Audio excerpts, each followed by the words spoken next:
Sponsored by the Big 98, Nashville's #1 for new country and the home of the Bobby Bones Show.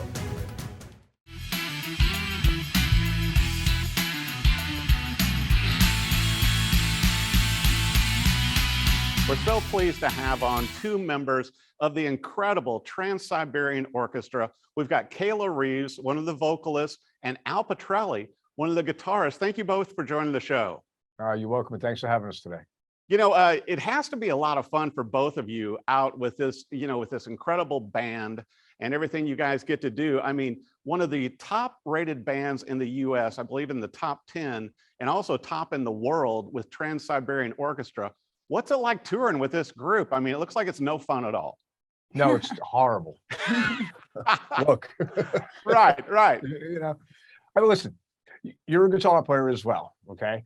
Ever since we were all kids, we've been dreaming about one thing and one thing only, and Kayla and myself, everybody else in the organization, I grew up, I saw the Beatles on Ed Sullivan in 1964, okay? Oh, yeah. I was 2 years old. That was it. And now to have the opportunity to put a Les Paul around my neck all the time, and for Kayla to grab a microphone and tear it up and come down to, these beautiful cities, steeped in music history, mind you. Right. It's no joke. And every day I walk on stage, it's like that dream just keeps going. I feel like a teenager every time we do this.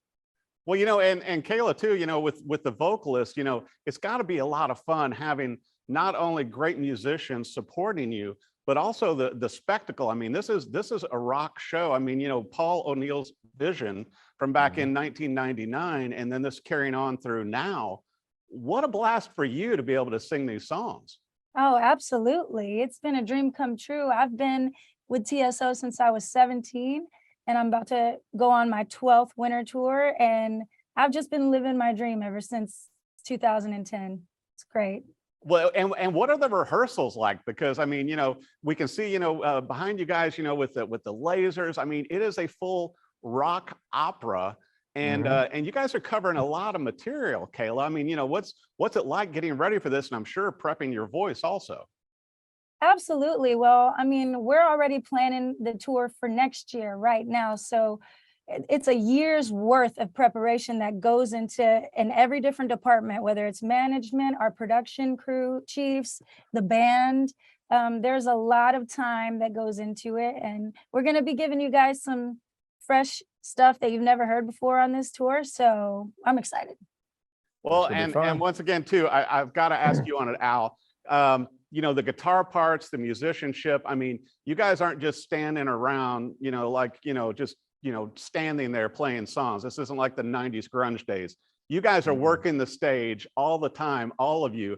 And that's not easy when you're playing complicated music parts. Yeah. And then you have to, you don't hit a wrong note while you're up there. I try not to. Yeah. Listen, my brother, with the advent of cell phones and YouTube, you cannot afford to play a wrong note anymore because that show is global in a matter of moments now. It's not like the old days, But you just made a good point. Look, we rehearse as an ensemble, small ensemble rehearsals, getting the parts straight, making sure that we're interpreting, like a Mozart symphony, a Beethoven symphony, whatever, like really concentrating on all the nickel dime stuff. Kayla and the rest of the singers are working on all their vocals, the harmonies, the choir sections. When we get to Omaha, Nebraska is when we start production rehearsals, and we'll run the show twice a day for 30 days. Not only are we rehearsing, but the crew is rehearsing. They're choreographing how to load back the trucks into the parking lot in a specific order. So this machine takes a lot of rehearsal to do. And like you said, playing a Mozart symphony and running around, avoiding all that pyro takes a minute to get in your hands. Well, and I was going to bring up too, Al, for you and Kayla both, to where a lot of people, associate Trans-Siberian Orchestra with a lot of the great Christmas music. I know when I start hearing it on the radio, and obviously it's been in so many movies, TV, all this stuff. But truthfully, the depth of the music, there's more to that. And as Kayla brought up, you guys are constantly changing up the songs, changing up everything. There's a lot more depth to Trans-Siberian Orchestra than just Christmas music. Well, and listen, that's a great point you just made, and thank you for saying that, because where it really started, it was in 1995. Paul O'Neill had this idea, and he called me up and said, listen, could you come into the city? I'm working on this track. I'd like, your input on it. I'm like, absolutely. And I drove into New York, and I went up into the studio, and he put the faders up, and I looked at him, I was like, dude, what's with the Christmas song? And he smiled. And he goes, well, it's not really a Christmas song. It's a soundtrack depicting events that took place on Christmas Eve during the war in Bosnia. I said, all right, you got my attention. You know, my dad was a poli-sci professor, so I've been hearing global conflicts my whole life. I'm like, what are you talking about? So he explained that during the war, there was a classically trained cellist who would grab his cello and go down to the town square and play pieces of Mozart symphonies, Beethoven symphonies, Tchaikovsky, Rachmaninoff in protest to the bombing. Now, when he told me this, the hair on my arm stood up because I was Alice Cooper's musical director in the late 80s, and I played in Zagreb and Belgrade. Right. And I told him I was in this town square. I know what it smelled like, what it looked like. I made a lot of friends when we toured over there. Unfortunately, a lot of them were killed during the war. I said, just press record. So what you just said is really, really important. Yes, it's Christmas thematic, but there's so much more depth, you know, music. And Paul used to tell me all the time, he goes, I just want to create great art. And if we do our jobs and create a good art form, maybe it'll catch on. And it caught on, obviously has. Which was a bonus because he was only interested in the art form, you know, and this is almost 28 years ago now. And it's grown to the point where people have actually called us part of their holiday tradition. Kayla and I have heard this 1,000 times where, you know, dude, we play your music from Thanksgiving until New Year's, where it's not the holidays, so you guys kind of roll through town because nothing says Christmas like pyro and lasers. Oh my gosh, yeah. Well, and Kayla, I've got to bring this up for you to where, you know, certainly, you know, rock music has its own challenges when you're singing and everything is like that.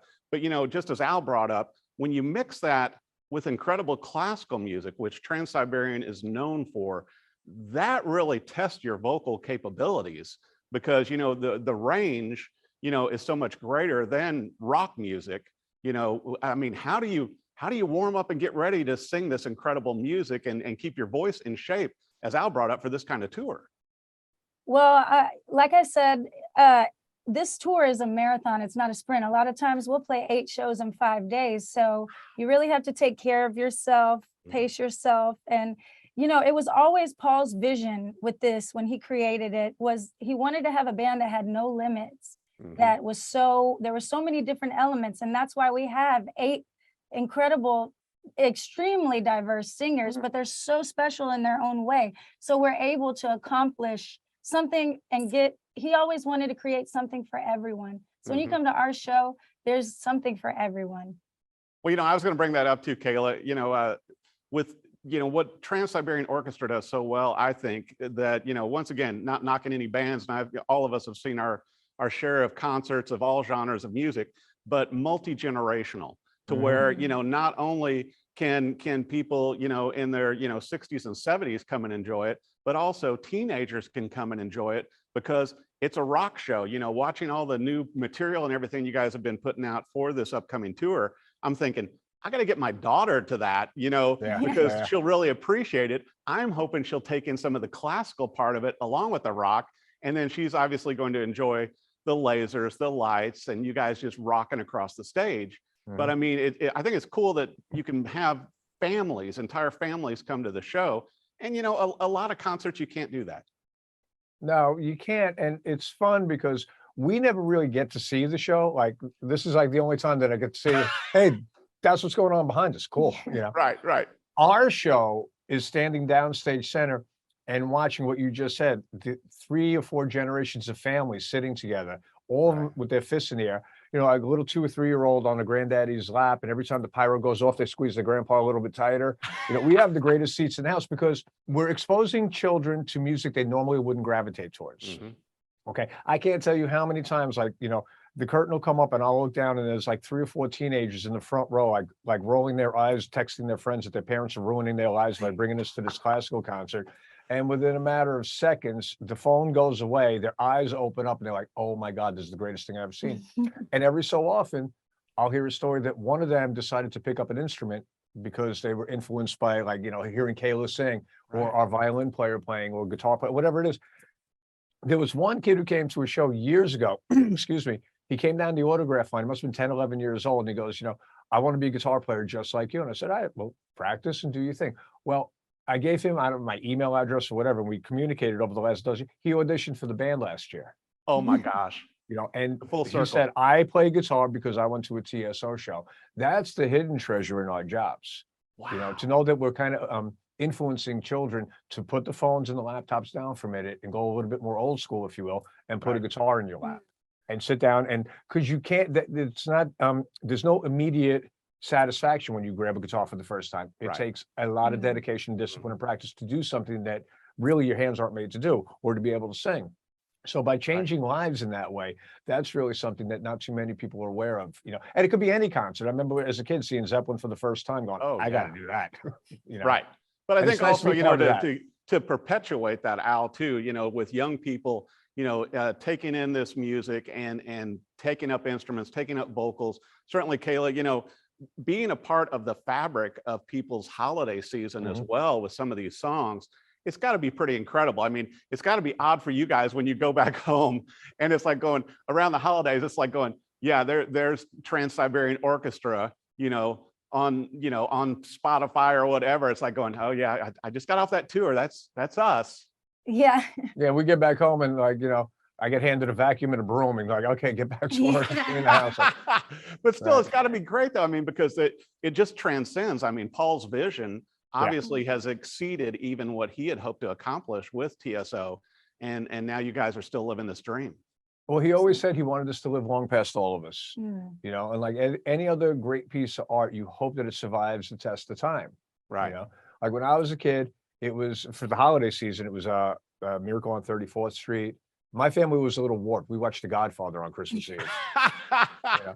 But those are our traditions. And like, you know, you're talking about 50, 60 years later, I feel comfortable and I feel safe when I go back to my familiar world.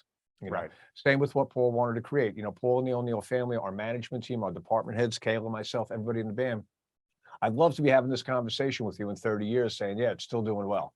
We'll find out. And what a huge organization. I think, you know, we all know also that, you know, it's not just the incredible singers and the great musicians and all that, but it's also the roadies, the management team, you know, everybody setting up the lights. I mean, it's a, you know, like you guys mentioned too, semis of stuff and not just the keyboards and not just your guitar collection, Al, but there's other instruments like drums that have to be loaded in.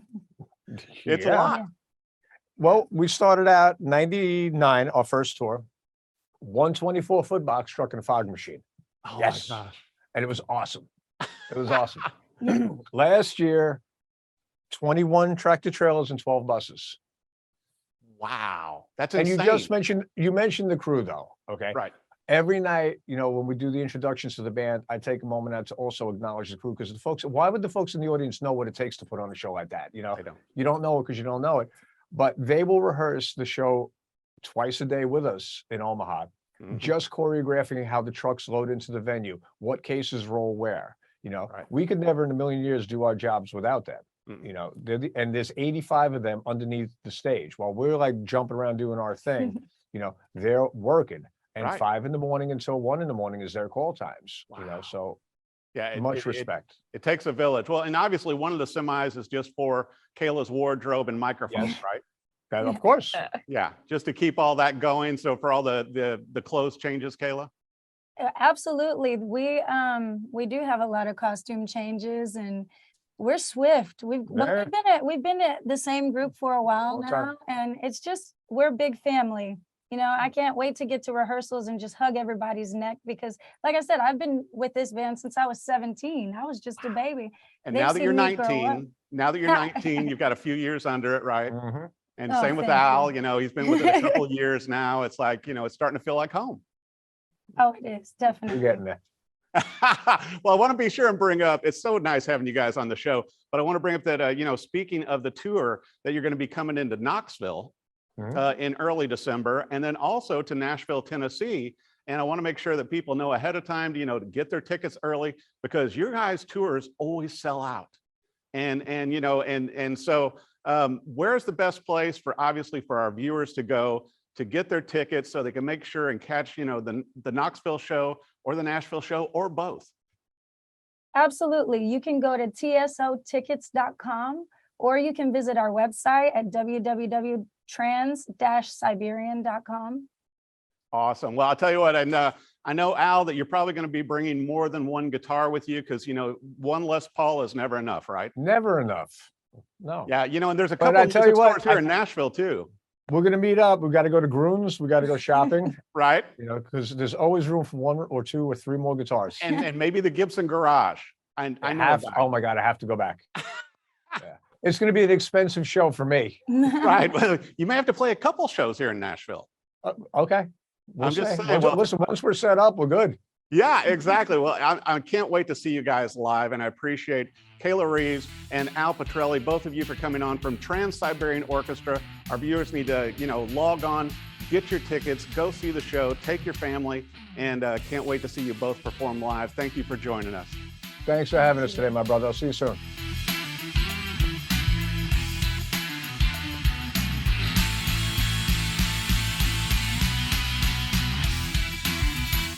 Sponsored by the Big 98, Nashville's #1 for new country and the home of the Bobby Bones Show.